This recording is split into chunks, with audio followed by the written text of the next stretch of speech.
संक्षिप्त रामायण कथा भाग 5 सुंदरकांड।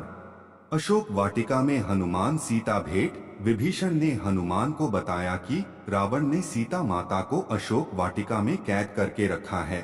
यह जानने के बाद हनुमान जी ने एक छोटा सा रूप धारण किया और वह अशोक वाटिका पहुँचे। वहां पहुंचने के बाद उन्होंने देखा कि रावण अपने दासियों के साथ उसी समय अशोक वाटिका में पहुंचा और सीता माता को अपने ओर देखने के लिए साम दाम दंड भेद का उपयोग किया, पर तब भी सीता जी ने एक बार भी उसकी ओर नहीं देखा। रावण ने सभी राक्षसियों को सीता को डराने के लिए कहा, पर त्रिजटा नामक एक राक्षसी ने माता सीता की बहुत मदद और देखभाल की और अन्य राक्षसियों को भी डराया, जिससे अन्य सभी राक्षसी भी सीता की देखभाल करने लगे। कुछ देर बाद हनुमान ने सीता जी के सामने श्री राम की अंगूठी डाल दी। श्री राम नाम से अंकित अंगूठी देखकर सीता माता के आंखों से खुशी के अंशु निकल पड़े, परंतु सीता माता को संदेह हुआ कि कहीं यह रावण की कोई चाल तो नहीं। तब सीता माता ने पुकारा कि कौन है जो यह अंगूठी लेकर आया है। उसके बाद हनुमान जी प्रकट हुए, पर हनुमान जी को देखकर भी सीता माता को विश्वास नहीं हुआ।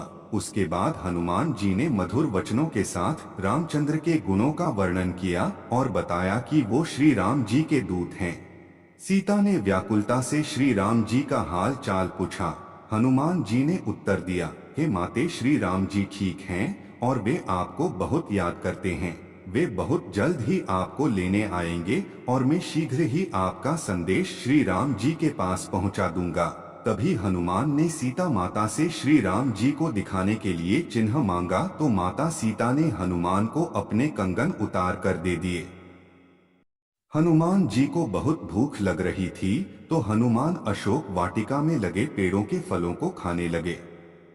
फलों को खाने के साथ साथ हनुमान उन पेड़ों को तोड़ने लगे। तभी रावण के सैनिकों ने हनुमान पर प्रहार किया, पर हनुमान ने सबको मार डाला। जब रावण को इस बात का पता चला कि कोई बंदर अशोक वाटिका में उत्पात मचा रहा है, तो उसने अपने पुत्र अक्षय कुमार को हनुमान का वध करने के लिए भेजा, पर हनुमान जी ने उसे क्षण भर में ऊपर पहुंचा दिया। कुछ देर बाद जब रावण को अपने पुत्र की मृत्यु का पता चला, वह बहुत ज्यादा क्रोधित हुआ। उसके बाद रावण ने अपने ज्येष्ठ पुत्र मेघनाद को भेजा। हनुमान के साथ मेघनाद का बहुत ज्यादा युद्ध हुआ, पर कुछ ना कर पाने के बाद मेघनाद ने ब्रह्मास्त्र चला दिया। ब्रह्मास्त्र का सम्मान करते हुए हनुमान स्वयं बंधक बन गए। हनुमान को रावण की सभा में लाया गया। रावण हनुमान को देखकर हंसा और फिर क्रोधित होकर उसने प्रश्न किया, अरे वानर, तूने किस कारण अशोक वाटिका को तहस नहस कर दिया? तूने किस कारण से मेरे सैनिकों और पुत्र का वध कर दिया? क्या तुझे अपने प्राण जाने का डर नहीं है?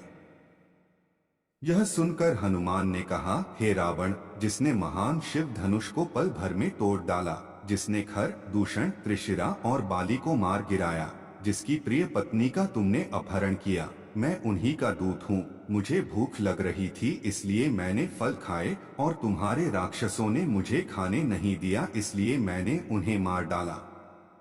अभी भी समय है, सीता माता को श्री राम को सौंप दो और क्षमा मांग लो। रावण हनुमान की बात सुनकर हंसने लगा और बोला, अरे दुष्ट, तेरी मृत्यु तेरे सिर पर है। ऐसा कहकर रावण ने अपने मंत्रियों को हनुमान को मार डालने का आदेश दिया। यह सुनकर सभी मंत्री हनुमान को मारने दौड़े। तभी विभीषण वहां आ पहुंचे और बोले, रुको, दूत को मारना सही नहीं होगा, यह नीति के विरुद्ध है। कोई और भयानक दंड देना चाहिए।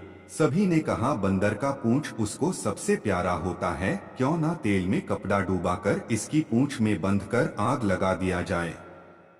हनुमान की पूंछ पर तेल वाला कपड़ा बंधकर आग लगा दिया गया।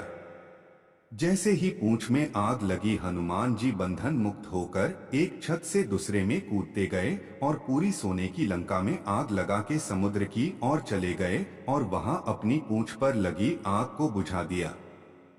वहां से सीधे हनुमान जी श्री राम के पास लौटे और वहां उन्होंने श्री राम को सीता माता के विषय में बताया और उनके कंगन भी दिखाए। सीता माता के निशानी को देखकर श्री राम भावुक हो गए। अब श्री राम और वानर सेना की चिंता का विषय था कैसे पूरी सेना समुद्र के दूसरे ओर जा सकेंगे। श्री राम जी ने समुद्र से निवेदन किया कि वे रास्ता दें ताकि उनकी सेना समुद्र पार कर सके, परंतु कई बार कहने पर भी समुद्र ने उनकी बात नहीं मानी। तब राम ने लक्ष्मण से धनुष मांगा और अग्नि बाण को समुद्र पर साधा, जिससे कि पानी सूख जाए और वे आगे बढ़ सकें। जैसे ही श्री राम ने ऐसा किया, समुद्र देव डरते हुए प्रकट हुए और श्री राम से माफी मांगी और कहा, हे नाथ, ऐसा ना करें, आपके इस बाण से मेरे में रहने वाले सभी मछलियां और जीवित प्राणी का अंत हो जाएगा। श्री राम ने कहा, हे समुद्र देव, हमें यह बताएं कि मेरी यह विशाल सेना इस समुद्र को कैसे पार कर सकते हैं। समुद्र देव ने उत्तर दिया, हे रघुनंदन राम, आपकी सेना में 2 वानर हैं, नल और नील। उनके स्पर्श करके किसी भी बड़े से बड़े चीज को पानी में तैरा सकते हैं। यह कहकर समुद्र देव चले गए। उनकी सलाह के अनुसार नल और नील ने पत्थर पर श्री राम के नाम लिखकर समुद्र में फेंक के देखा तो पत्थर तैरने लगा।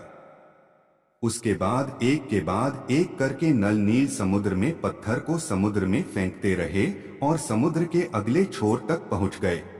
कथा देखने के लिए आप सभी का धन्यवाद। अगला भाग लंका कांड मिलते हैं अगले वीडियो में।